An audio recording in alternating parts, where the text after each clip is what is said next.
We have some very exciting things to be talking about, things you've been waiting for a long time, for many, many years. And now let's see how badly you want it. Because if you want it badly, you're going to get it. And if you don't want it, that's okay with me too. But we have to rebuild our infrastructure. You know, I said this morning, as of a couple of months ago, we have spent $7 trillion in the Middle East. $7 trillion. What a mistake. But it is what it is. This is what I took over. And we're trying to build roads and bridges and fix bridges that are falling down. And we have a hard time getting the money. It's crazy. But think of that. As of a couple of months ago, $7 trillion in the Middle East. And the Middle East is far worse now than it was 17 years ago when they went in. And not so intelligently, I have to say, went in. I'm being nice. So it's a very sad thing. The budget was recently passed, and the reason it was passed is because of our military. Our military was totally depleted, and we will have a military like we've never had before. We're going to have an incredible military, and to me, that means a couple of things. Number one, it does mean jobs, but really, number one, it means safety and security. Because without the military, and we may have very strong views on spending, which I have, but without the military, it's possible there's no reason for us to be meeting. Maybe we wouldn't be here. So we're going to have the strongest military we've ever had by far. We're increasing arsenals of virtually every weapon. We're modernizing and creating a brand new nuclear force. And frankly, we have to do it because others are doing it. If they stop, we'll stop. But they're not stopping. So if they're not going to stop, we're going to be so far ahead of everybody else in nuclear like you've never seen before. And I hope they stop. And if they do, we'll stop in 2 minutes. And frankly, I'd like to get rid of a lot of them. And if they want to do that, we'll go along with them. We won't lead the way. We'll go along with them. But we will have a nuclear force that will be absolutely modernized and brand new. And hopefully we'll never have to use it. And hopefully we can reduce it in the years ahead. And that depends really on what other people are going to be doing. But we will always be number one in that category, certainly as long as I'm president. We're going to be far, far in excess of anybody else. I'm honored to be here with the governors, with county executives and mayors from around the country, Secretary Chow, Secretary Zinke, Secretary Ross, Administrator Pruitt. Thank you for joining us. I greatly appreciate it. We're here today to discuss the critical need to rebuild America's crumbling infrastructure.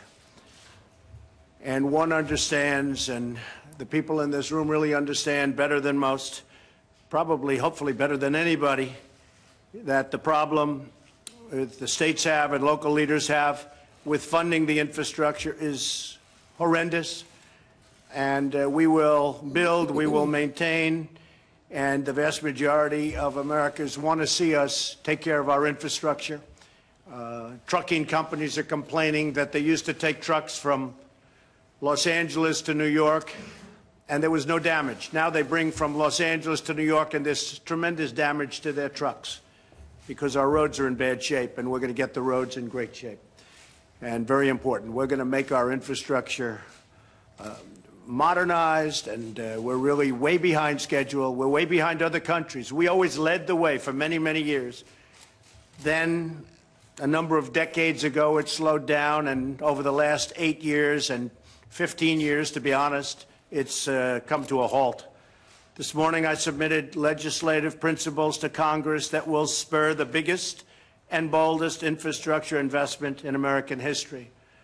The framework will generate an unprecedented $1.5 to $1.7 trillion investment in American infrastructure. We're going to have a lot of public-private, and that way it gets done on time, on budget. It will speed the permit approval process from 10 years to 2 years and maybe even to 1 year. Because when we give you as governors and mayors and people representing your great states, so we give you money and you can't get your approvals, I guess we're going to have to take that money back or you're not going to build. And some of you are sitting around the table that I know, some of the governors, you're going to get those permits, I have no doubt. Others, I see a couple sitting around the table, I don't think they're going to get their permits so fast. But you're going to have to get it, otherwise you're not going to be able to build, because we can't give you money and you're going to take 15 years to get a permit. In one state, it took 17 years for a basic roadway to get a permit, and the cost was many, many, many times what it was supposed to be. And we can't have that. So we want you to get going, and you'll work on the permitting process. And from a federal standpoint, environmentally and everything we have to do, I see Scott is here, we're going to get you permits very quickly. It provides $50 billion for rural infrastructure, who have really been left out. The rural folks have been left out, including broadband internet access, which they don't have, and they want it, and the farmers want it. It will create thousands and thousands of jobs and increase training for our great American workers. And it returns power to the state and local governments, who know best what their people need. Washington will no longer be a roadblock to progress. Washington will now be your partner. Will be your partner. A lot of money, up to $1.7 trillion. That's bigger than people thought. And we're going to have a lot of great people working. We're going to also have great companies investing and building, and they'll build for you, because sometimes the states aren't able to do it like we can do it, or like other people can do it, or like I used to do it. When I did the Woolman Rink, it was 7 years. They couldn't get it built. It would have been forever. They couldn't get it built. And I did it in a few months at a much smaller price. They had invested $12 million in building an ice skating rink in the middle of Central Park. Somebody told me about this the other day. They've never forgotten it. It was a big deal at the time. It remains a big deal. Took many, many years, and they were unable to open it. And I said, you know, I'd like to be able to have my daughter Ivanka, who is with us, I'd like to be able to have her go ice skating sometime before she doesn't want to ice skate. And I got involved, and I did it in a few months, and we did it for a tiny fraction of the cost. And it's really no different with a roadway. It's no different with a bridge or tunnel or any of the things that we'll be fixing. The returns of money and investment to the states and local government will be incredible. And nobody knows better than you people where you want the money invested. That's the other thing. For the federal government to say, gee, this is what we want you to do in Wisconsin, Scott, you know exactly where you want to do it, and you've done a great job, by the way, but you know exactly where that money is going. And how is your new company that's opening up there doing, by the way? Are they doing okay? That was a big one. Foxconn is moving along, right? They make the Apple iPhone, and I said for a long time, I said I want those companies to be making their product here, and they went to Wisconsin. Scott did a fantastic job of presentation. I actually saw a site that I loved. I said that was an old auto site. And I was with the head of Foxconn, great man, actually, great businessman, incredible. And I said, that's a great site for you, right in Wisconsin, and I hear that's where they're going. So you've done a fantastic job. But this is a common sense and bipartisan plan that every member of Congress should support. I look forward to working with them, and we're going to get the American people roads that are fixed and bridges that are fixed. And if for any reason they don't want to support it, hey, that's going to be up to them. What was very important to me was the military. What was very important to me was the tax cuts. And what was very important to me was regulation. This is of great importance, but it's not nearly in that category, because the states will have to do it themselves if we don't do it. But I would like to help the states out, and we're doing that with a very big investment. One of the other things I think so important to mention is that in the budget, we took care of the military like it's never been taken care of before. In fact, General Mattis called me. He goes, wow, I can't believe I got everything we wanted. I said, that's right, but we want no excuses. We want you to buy twice, okay? Twice what you thought for half the price. So maybe we're going to get involved a little bit in the buying. We want to get twice as many planes for half the price. And believe me, we can do a lot, because the procurement process is very outdated, to put it nicely. But we're going to have something very special. But one of the things that was very important to me with respect to the budget was DACA. I did not want DACA in the budget. I wanted DACA separate so that we could talk about it and make a deal. And I hope to be able to make a deal. I hope the Democrats are not going to use it just as a campaign. You know, they've been talking about DACA for many years, and they haven't produced. We started talking about DACA, and I think we'll produce. But if the Democrats want to make a deal, it's really up to them. because we want really tremendous border security, but we have to have Democrat support for DACA, and they are starting that process today. We didn't want to have it in the big budget, because if we have it in the big budget, it's going to get mixed up with all of the other things. So now we have our military taken care of, and now we start very serious DACA talks today. And we are, I can tell you, speaking for the Republican Party, we would love to do DACA. We would love to get it done. We want border security and the other elements that you know about, chain migration you know about, the visa lottery you know about.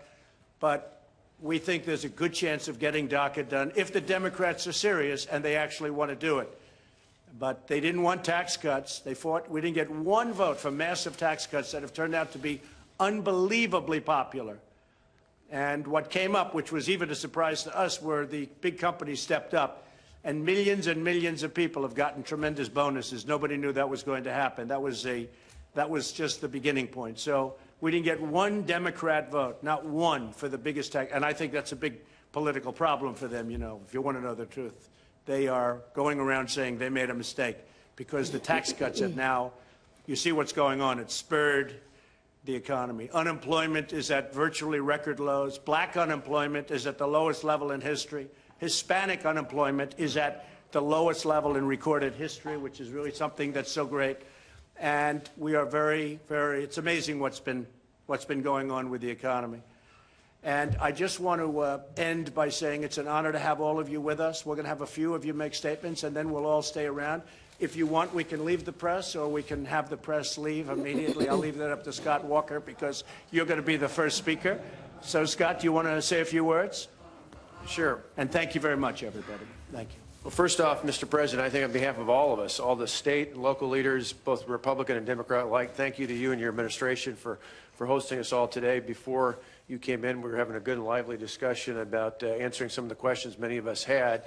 You alluded to a moment ago Foxconn, which you were great to help us announce here. As I mentioned to many of the folks assembled here today, for the first time ever, LCD panels, the kind of panels here, in the future they'll be even bigger, made by Sharp, will be made in the United States, and we're proud that they'll be made in the state of Wisconsin. About a $10 billion investment. We're helping with about $3 billion worth of incentives.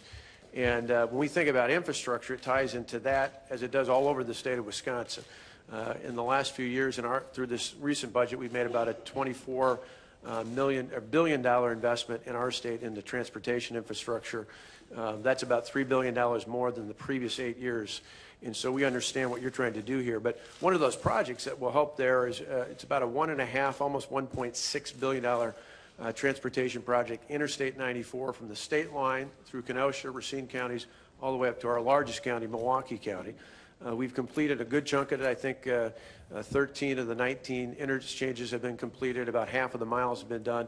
But there's one major portion right by where they're going to build this new $10 billion ecosystem that we're still working on. The state, most recently in our budget, put about $250 million on top of all the money that's been spent up until now. And we think through the help of the federal government with the Infrastructure for America funding that we can finish off the rest. And get this, the good part is the local roads that we're helping out with an additional money on beyond that's being done in about 8 months' time. And we believe on the time schedule we're on, the remainder of that can be done in less than 2 years. With the ideal completion date being before the fall of 2020, a date I'm sure you're interested in. That would be completed by that time, and we're thrilled, and we think it's a good example of a good partnership between the federal, the state, and local governments. And I just would add, when you were coming in, my friend from Iowa was just talking about rural infrastructure and rural interest, and I also want to say, because we've got a good portion of our state that is rural as well, not only thank you on a rural initiative for transportation, but particularly for broadband. We'd love to have, whether it's white spaces, fiber networks, you name it, there's plenty of opportunities for us to grow and expand our internet capacities all throughout the United States. Well, it's been very unfair what's happened with broadband in terms of the Middle West and in terms really of rural areas, as you know, and you sort of were a victim of it too, but now it's going to be taken care of. We're spending a great deal of money on that. It's only fair. And they want it. They want it. They know how to use it. They want it. And we're going to get it. How many jobs will be created because of Foxconn's new plant? About 35,000 in total, 13,000 direct, another 22,000 indirect or induced. And so it's how like will you adding, go about- that's bigger than just the direct jobs alone, 13,000, talking about rural, is bigger than 96% of all the municipalities in the state of Wisconsin. Fantastic thing. Everybody wanted Foxconn. Frankly, they weren't going to come to this country. I hate to say it, if I didn't get elected, they wouldn't be in this country. They would not have done this in this country. I think you know that very well. Just out of curiosity, 25,000, 35,000 jobs. It's a tremendous, one of the biggest economic development jobs in the country. How will you go about training and getting all of those people to work there? Well, the first phase is, even before those jobs, is up to 10,000 construction jobs. So it fits in with exactly what you're talking about today. We'll have people all throughout our state and probably adjoining states. We made a major investment, and I think part of one of the visits, Ivanka, you had made to one of our technical colleges. We have all of our technical colleges in the state are stepping up their programs specifically to train, because this is not only for construction, but then for high-tech advanced manufacturing. This is going to be a whole new wave for us. So we hope to have people not only in-state being trained, we're trying to recruit people from other states as well. And the company will also train, I understand. Absolutely. They'll be bringing people That's in from around the world. That's so exciting, Scott. Congratulations, you really did. They told me the other day that you were really, really great. The state, Wisconsin, I'm not surprised, but they did a great job, and you did a great job. Thank you very much. Thank you, Mr. President. Adding to that, as you know, Apple, I told Tim Cook during the campaign before I was elected, I said, Tim, you know, I don't know if I'm going to make it or not, but if I do, you got to build plants. You got to build some big plants. I won't consider this a great success unless they see those big plants that I see all over China and other places, but in particular China. Hopefully you're going to build them here. And he gave us a very big surprise 2 weeks ago. $350 billion, not million. 350 million would have been a nice plan too. But he's going to invest $350 billion, of which he's taking $245 billion back, and that's the money we talked about coming back into this country. I think it's going to be about $4 trillion. It was $2.5 trillion, but I've been using that number for years, so I know the number's gotten larger. It's probably 4. It could even be more than that, but a lot of it is coming back. Another company just announced they're bringing billions of dollars back into the country, but Apple is bringing about $240 billion back in. They're going to build a tremendous campus. They're going to build new plants, and it is beyond anything that anybody thought even possible. So that's very exciting. And you add that on to Foxconn, it's a whole different world out there. So, Scott, thank you very much. Governor Martinez, I would like to have you talk about some of the great strides that you've made in New Mexico and what we're doing and some of the things that are happening, because that's a very exciting state, what's going on. Thank you. Thank you, Mr. President. First, I'd like to start by thanking you for all that you've done, and including our states through our mayors and governors and commissioners to be a part of the conversation. It was certainly something that did not exist in the previous administration. And because of that, we're at the table and able to give our different ideas and how they impact our states. So I'm very, very grateful for that. For you and your willingness to allow us to participate. Thank you, I also know that the tax reform that has taken place is bringing millions of dollars more into our state, and with that comes the economic growth. And our economic growth, for example, we've just brought Facebook to New Mexico. Keep in mind, New Mexico is a 2.1 million population, and to bring Facebook and the investment that they've brought with 1,000 construction jobs, and of course have been preparing for those additional jobs with our community colleges and our two-year institutions and vocational school, so that making sure that the workforce was prepared to take on that number. Also, as you know, New Mexico is a big piece of our national security, as well as we have natural resources, energy resources in New Mexico. And so our infrastructure is super important because we have what used to be 2-lane highways for the amount of what we were developing in our energy sector, as well as our military bases and our national labs, now are requiring 4 lanes and possibly turning lanes, because there's so much traffic, because the energy in the southeast and northwestern part of our state is so big and booming that we have private vehicles going and merging into those traffic, and unfortunately right now can be very dangerous. And also our national we have the waste infrastructure program down in the southeastern part of the state, bringing transuranic waste from the northern part of the state to the southeastern part of the state, and again, those very large trucks that are traveling on very narrow roads along with the public. And so, again, thank you for including us so that we can be a big part of that. Our funding has certainly been private, public, and national infrastructure dollars coming together. We've been insisting on that for the last 7 years because we don't want a single source of funding taking care of our needs. And so we're constantly asking when there is a project to be put together is what is the city putting in, county putting in, private sector putting in, federal putting in, state putting in, so that together we can begin a project and complete it. Well, great job you've done. Thank you, Say sir. hello to the people of New Mexico. I will. They've been Thank you, terrific. sir. Thank you very much, Susanna. One of the things we're doing a little bit separate from this meeting, but it all sort of amounts to the same thing, is a reciprocal tax. We are going to charge countries outside of our country, countries that take advantage of the United States. Some of them are so-called allies, but they're not allies on trade. They'll send in their product, and we won't charge them anything, and we send them our product, same product as they're sending us, and they'll charge us 50 and 75% tax, and that's very unfair. One of the examples, Scott, is Harley-Davidson. They're treated very unfairly in various countries. You know the countries I'm talking about.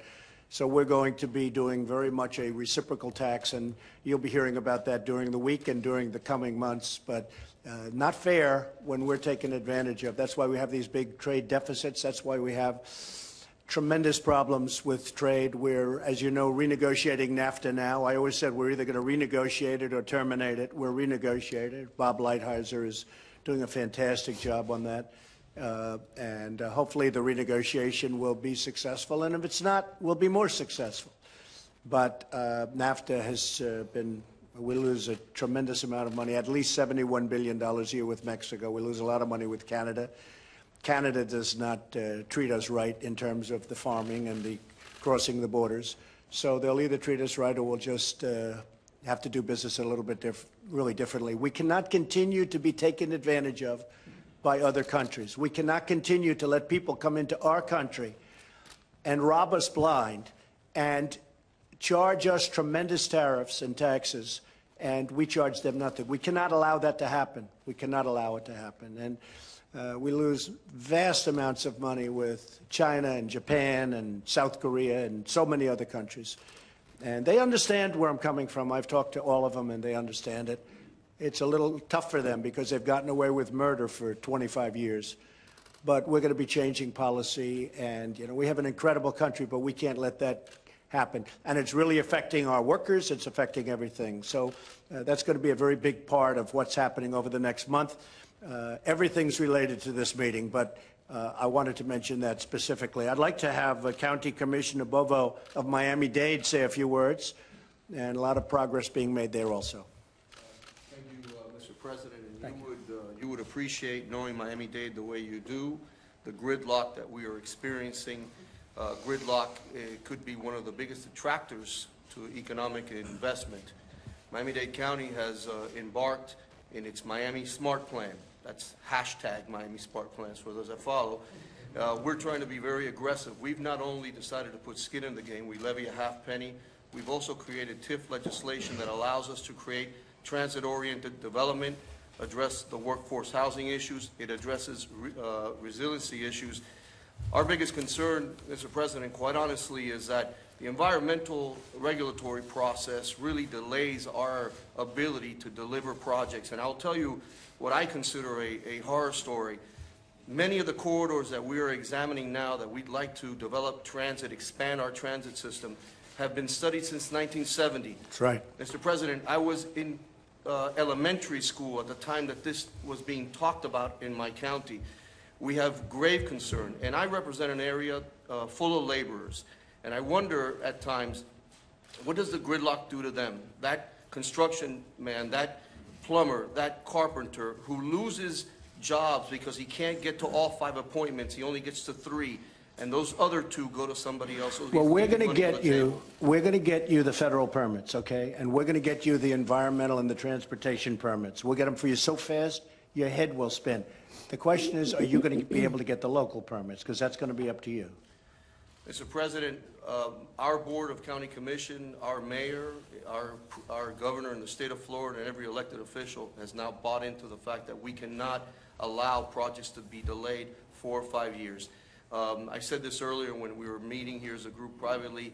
It seems to me that the pyramids in Egypt were built faster than some of the projects that we're contemplating. And No, you wait 25 years in some. We have projects on the books at 25 years. Look at the pipelines, how long they would have been. I approved them in the first week, and they're now being built. I guess you have one situation that's going to be solved very soon, but they're very, 48,000 jobs, the two big pipelines. They were dead. They were going to be dead for years. They were probably never going to happen. And environmentally, it's better. To have it underground is better than using trains and using trucks all over the place. So it's, we could do it. But they have people waiting for 25 years for permits. And by the way, 25 years and 100 times the original cost, if you think about it. So we're going to get you the federal permits. We're going to get you the environmental permits that you need on a federal basis. It's very important that the local communities like Miami-Dade and I know Miami-Dade very well, and it's great. It's a great people, but you're right, it's very tied up. You'll be able to produce them locally. And if you can't, then the money goes to somebody else. Because if you can't get your permit, you have a certain area. I know Phil Bryant is going to get all of his permits. I have no doubt about that, right? You will have no problem, I know that. But if you can't get your permits and you can't get them quickly, the money's going to go to somebody else, because we're not going to sit around for 8 years because you're having a local dispute. So I think that's good. I think that's a good incentive. Mr. President, today is my daughter's birthday, and this is serious enough that I'm here today to make sure that we get our end done. I'll be home in time. I think you're going to, I know you're going to get it done. Yeah. Okay? Good. Thank you very much. Phil, do you have anything to say? Absolutely, Mr. President. Thank you. And you're sitting next to my favorite mayor, George Flaggs, in Vicksburg, Mississippi. So I better talk about his intermodal port. Because about 30 miles away, Continental Tire is building one of, if not the most advanced plant in the United States. It was the plant of the year in the Southeast. We won a gold shovel. I could tell you more about that. 2,500 employees are going to be there. So ports are critically important. 155 miles away from Jackson, our port of Gulfport was totally destroyed by Katrina. In August 2005, 28-foot surge completely destroyed the port. We are rebuilding it now. We've got $300 million. HUD has been kind enough to allow us to put $300 million into it. It is a remarkable, vibrant plant now, but we've got to have that Highway 49, which is unfortunately a farm road. It is a narrow, dangerous road with 59 red lights between Jackson and the most dynamic port, I believe, in the Gulf. And so we're going to widen that, make it a great, big, beautiful highway so people can get their goods and services to the port of the future. We've got a $3.4 billion energy project planned in the future for that port. We're going to put a broadband crescent around the port for new technologies for Keesler's Air Force Base, for manufacturing of 70% of the Navy's warships right there. How are you doing with the permitting? How is that going? We've had not one problem. After Katrina, we were able to compress that permit time, and thanks to the EPA now, we had to live with 8 years of a pretty difficult time. You know, under the other administration, you would have been 20 years on the project you're talking about. But now you'll be about 2 months. This past year, with the great help of your team, it's been remarkable what's happening. We've not fully recovered from Katrina, then the spill came along, but this new plan is going to be really the catalyst that will change states like Mississippi, move us to that new level. We're the mother of all rural states, so as we talk about rural investment, it is something that warms our hearts. So I want to thank you, Mr. President. This is going to be, I know the dynamic effort that you're going to put in it, and your team and all of us working together is going to be generational. I hope 100 years from now they're thinking about the day that we were in this room and what happened this day. Well, Phil, I just left Mississippi, and I was with Phil recently at the African American Museum, and I want to tell you the job you've done is incredible, and I hear it's doing record business. It's doing fantastically well. We were there for the ribbon cutting and the opening, but the job you're doing in Mississippi is very inspiring to a lot of people, so congratulations, Phil. Thank you, Mr. President. George, would you like to say a few words? Thank you, Mr. President. I'm just glad that you allowed a guy from Vicksburg, Mississippi, to be in a room with representing 20,000 people, and then we talk about a company going to his state with 35,000 people, but the governor's already spoke to our situation as a prior to our port. But the other thing is that we need some relief on our infrastructure as relates to our water treatment plants, our water plant, the court decree draining us. So small town municipalities, and I think I speak for most municipalities, the infrastructure, this money couldn't come in no better time to help us develop through economic development and creation of jobs. That's the thing that I like about it, is creating jobs. And hopefully in the next 4 or 5 months, we can get unemployment below 4%. And thank you. Thank you very much, George. I appreciate it. You're doing a good job. Elaine, what would you like to say? Transportation. It's a lot of this money is going to transportation, so you become the big power that you always are. Well, Mr. President, your cabinet members have been working very diligently over the last year. We have EPA Administrator Pruitt here. We have Secretary Zenke. We have Secretary Ross. And we have a plan that will fix the crumbling infrastructure, and we look forward to getting to work. Well, thank you, Elaine. And Scott Pruitt, could you talk about the environment and how we maintain a perfect, clean, better than ever environment at the same time go quickly? Mr. President, as the mayor just said from Vicksburg, you said Washington will now be a partner, and I think he hit on an area that's very important. That's water infrastructure. When you think about safe drinking water in this country, small towns, counties across this country need investment with respect to their water treatment facilities, and this is a major part of the package. I want to echo what Governor Bryan said earlier. We are looking at permitting at the EPA by the end of 2018 that we will process every permit, up or down, within 6 months. And that, combined with the changes we're making with this legislation to have an outside time period of 2 years, is radically going to transform how we see investment through this package. So your leadership has been extraordinary, Mr. President, and the Cabinet's worked very well putting this package together. Well, thank you very much. And I know that when we're finished with this meeting, probably you won't see it for some reason. You'll see all about DACA. They'll be talking about my remarks on DACA, which lasted for about 10 seconds, but we're very serious about DACA. But you'll be hearing about DACA, but this is so important for what we're doing. Gary Cohn, what would you like to say, Gary? Look, Mr. President, as we talked before you got here, this has been a big team effort for the last year. Your cabinet and the White House has been working on putting together a plan. We've worked with many of the mayors, commissioners, governors in the room, many of the legislators. We think we have a very robust plan that can get everything you want, the over $1.5 trillion investment, shorten the approval process to less than 2 years. We're very excited to have you launch it here today, and we're excited to get to work on it, as Secretary Chow said. Good. And Ralph Northam, congratulations on your victory. Your opponent was not a Trump person, I have to be honest with you. If he was, he would have done much better. Doesn't mean you wouldn't have won, but he would have done much better. But he was not a Trump person. But I would like to congratulate you. And what would you like to say about infrastructure? Well, thank you, Mr. President, thank you for being in this meeting. And obviously, infrastructure is so important. I'd like to start by thanking you for what you're doing with our military. As you know, we build the finest warships and submarines right there in Newport News, and we have the largest naval base right there in Norfolk. And infrastructure is so important to us. I think you mentioned rural Virginia or rural America. Obviously, broadband is very, very important to us. And, Mr. President, what I would like all of your help with, our port of Virginia. We are in a position to be the best port. And we want to make sure that we have the depth. That could be one of the best in the world if they invested not that much money, relatively speaking. I agree with you. Absolutely, and we're in the process where we need to dredge our channels to 55 feet, widen our channels. So that's been in the process for many years, probably, right? How many years, Ralph, has it? I don't know, Mr. President, but we're ready to get it done. And I love it. Just put it on the list. Put it high on the list. And it's all about exporting and keep this economy going. So thank you, Mr. President. Good. Thank you very much, Ralph, and good luck with everything. I think you're going to do a great job. Very important is what you said about the port, because I've been hearing about your port for many, many years. I've also heard it could be one of the great ports of the world, and locationally you can't do better. Yes. But they could never get their dredging permits. So, Scott, I know you'll work on that, and hopefully you'll get them quickly. All right? All right? Thank you. Wilbur Ross, please.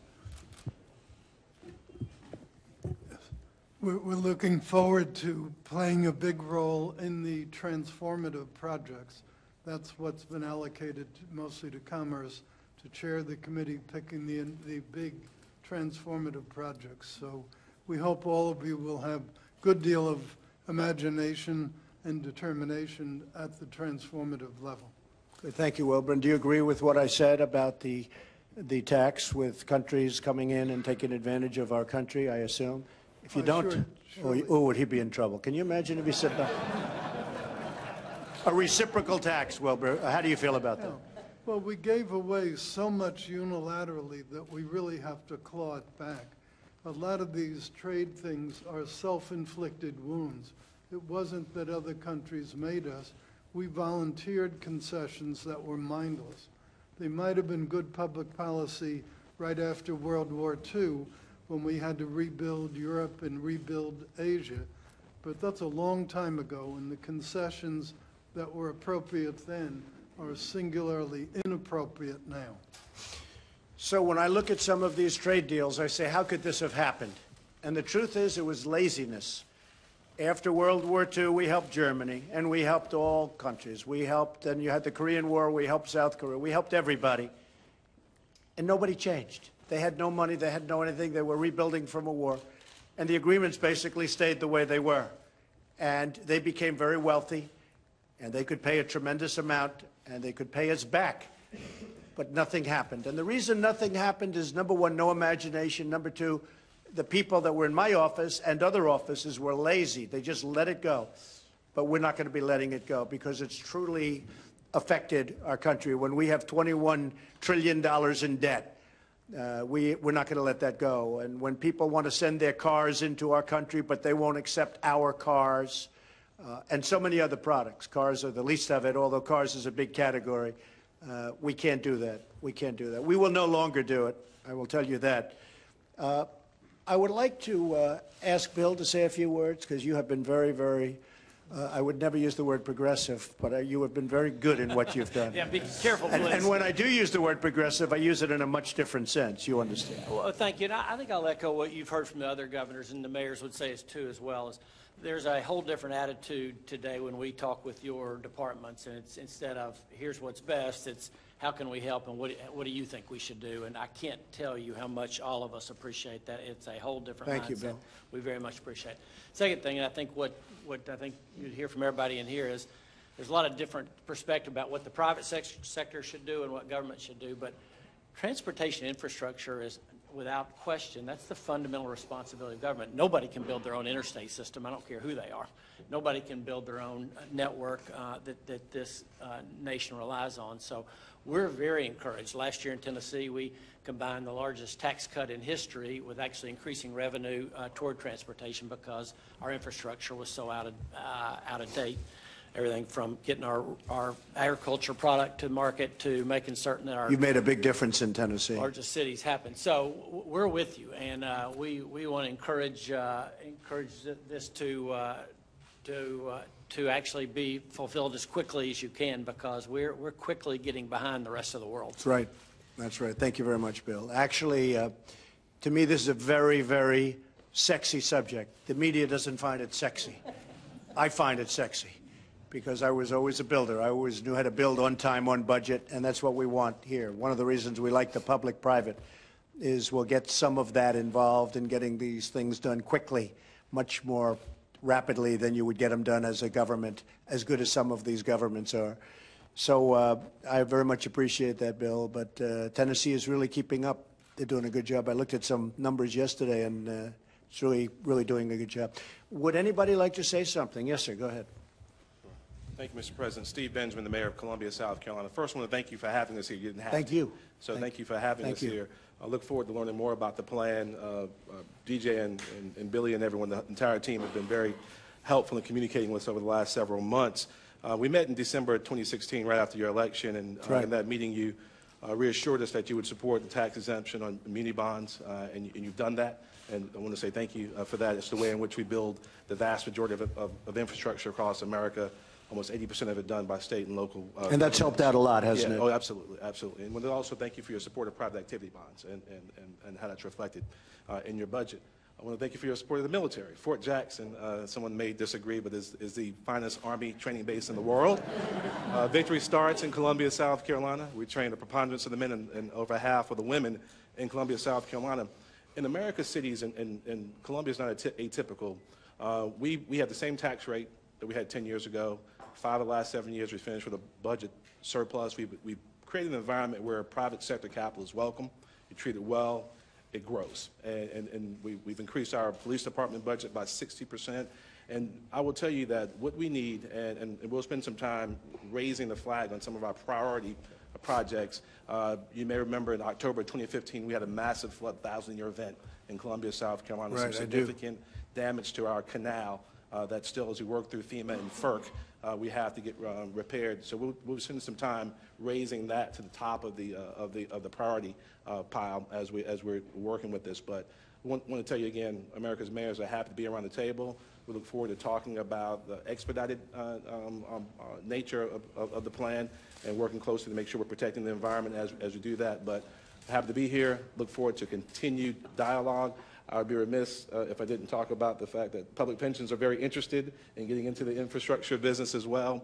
And if there's some possibility to lever up that extra $200 billion, be interested in supporting that as well. But good. Thank you for having us, Mr. Thank you, Mayor. I appreciate it. The areas that have military are going to be greatly affected in a very positive way because the number that we were able to get, $700 billion, and again, that was the key to what I did.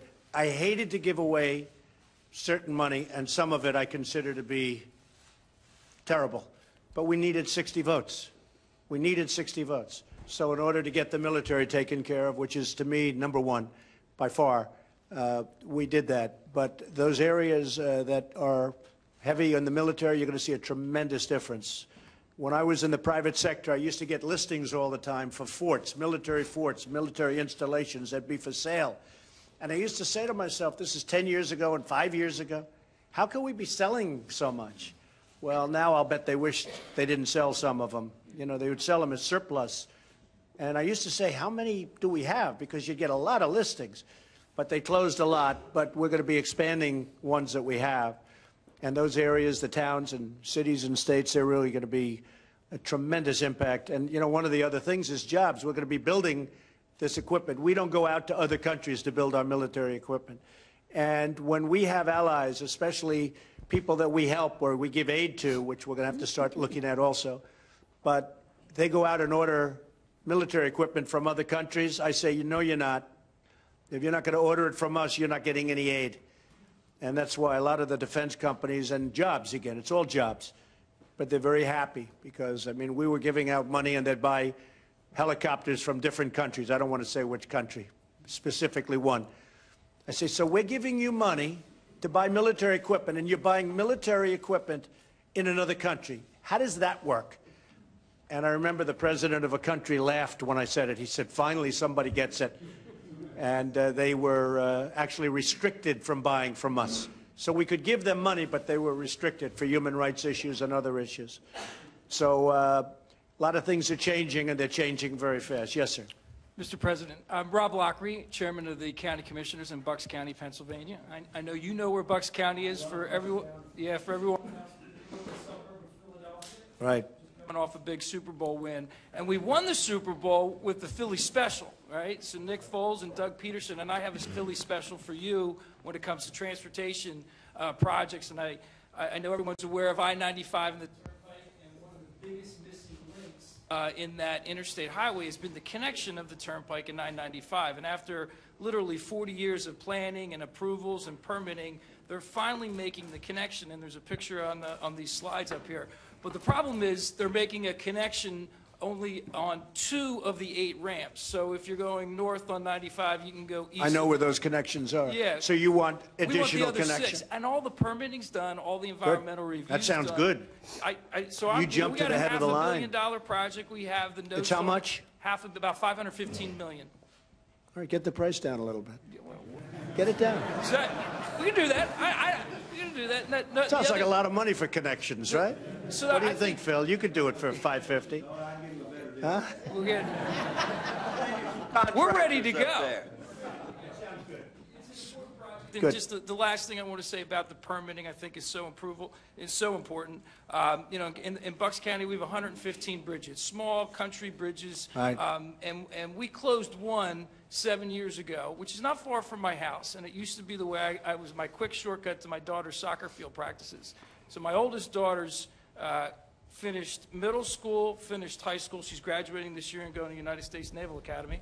But she's finished both of those things, and we haven't even started work on the bridge. Were you going to build a new bridge or renovate that We bridge? were going to replace the bridge, but because of the historical process and the reviews and the consulting processes and going through Section 106. Is it permitted?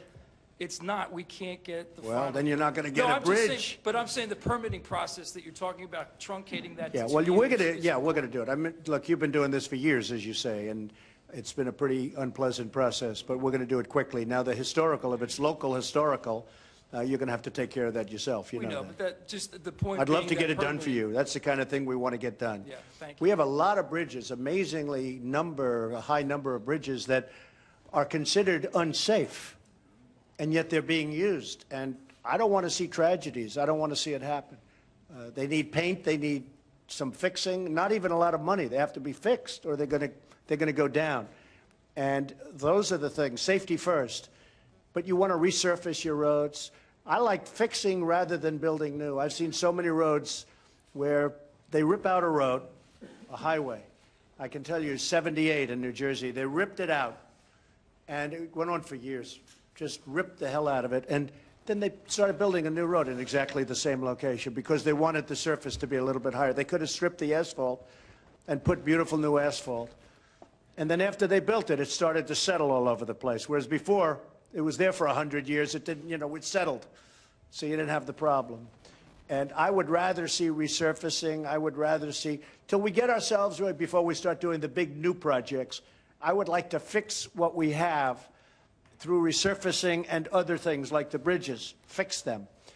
A lot less expensive. And in the end, it's probably better. And then we start the new projects, maybe with another fund, but we start the new project. And maybe with this one. But I really would like to see proper resurfacing, new medians. I would really like to see a competitor to the one that makes the grates that are always, the guardrails. I talk about them all the time. Whoever represents that company, I think he's the greatest salesman on earth. Because they put this stuff in, and within 2 weeks, it's all bent and corroded, and it's terrible. I want the salesman that represents that company to represent the United States of America, because that guy does some job. I wish they could come up with an alternative to it looks like aluminum or probably cheap steel, but when it gets hot, it bends. When it gets cold, it bends. And when somebody hits it, it's a mess. And we put it in, and within a year, it looks terrible. And I never understood why they didn't come up with a better system. So those are the kind of things that I'd like you to look at. And you can come up with a better system, probably for less money. But somebody should come up with a better system than that. So thank you very much. Work on the bridge. Thank you, Mr. Gary, what would you like to say?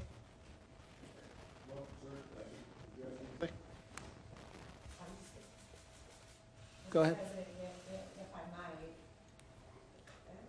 Just press the button. Yeah. We just talk. As you were walking in, I was starting to make my comments, so I want to thank you very much, Mr. President, for recognizing the importance of rural America and broadband in particular. That's so critical for people working from home in our small communities and making sure they have access. Additionally, the workforce is so important. We have 2.7% unemployment in the state of Iowa, Great. a historic Great. low, and Yeah. we need everybody to have the best skills they can possibly have. So up-training our workforce is going to be a big piece of it. But one of the things I heard the ports mention, and I would like to add that the locks and dams are really important. Modernization of the locks and dams on the Right. Mississippi are really critical to the Midwest and moving our right. agricultural products around. We have that planned, actually, as you know. And we really appreciate that, so that's critical. And we do have one of those interchanges that we're ready to upgrade. We've got about 200 deaths that have been suffered on the I-80, 380 interchange around between Iowa City and 200 Cedar deaths? Rapids. 200 deaths? 200. You do and have a so- lot of that. You'll have a lot of intersections where people die because they can't get a permit. And it's just crazy. And I'd like you to make that first priority. You have, like you say, there's one particular, and I heard about it in Iowa. Right. It's a particularly dangerous intersection, and there's accidents all the time, and with a slight difference in design, and you could get that permit very easily. We have to get it done. So I'd love that to be a priority, if that's possible. Thank you. We appreciate it. And flood mitigation is a big deal in Iowa, too. Cedar Rapids had a terrible flood. They've got a wonderful project. They've have a lot of private dollars ready to be invested and being invested. And so our new mayor of Cedar Rapids is here with us today. Good. But I know that's priority for him. Thank you, Mr. President. Thank you, Linda. Thank you very much. Mr. Yes, sir, go President, ahead. on behalf of everyone here, obviously you've taken an enormous interest in infrastructure. You've been on us since day one to make sure we delivered a great plan. I think we've got a great plan. I think everyone around the table can see how much interest you have. You've delivered your plan to Congress this morning. They're going to be digesting it. It will not come as anything new to them.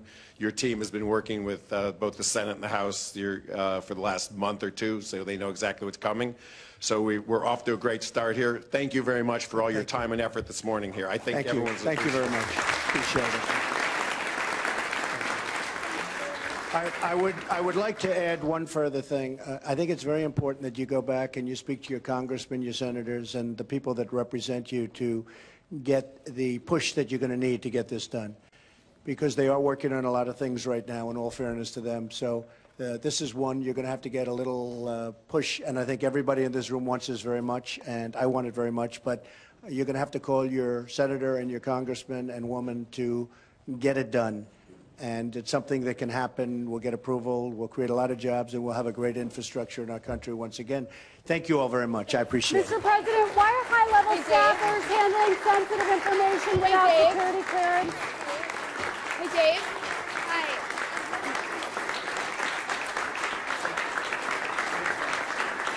I'm a reporter with Arizona PBS. Is there a way I could get an interview with you after this?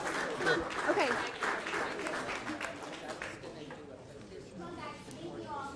Mr. President, do you have a vetting problem? I can't move. I literally can't move. I literally can't move.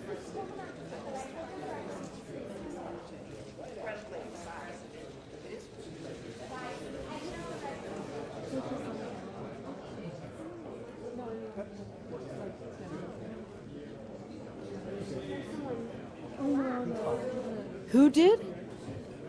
No.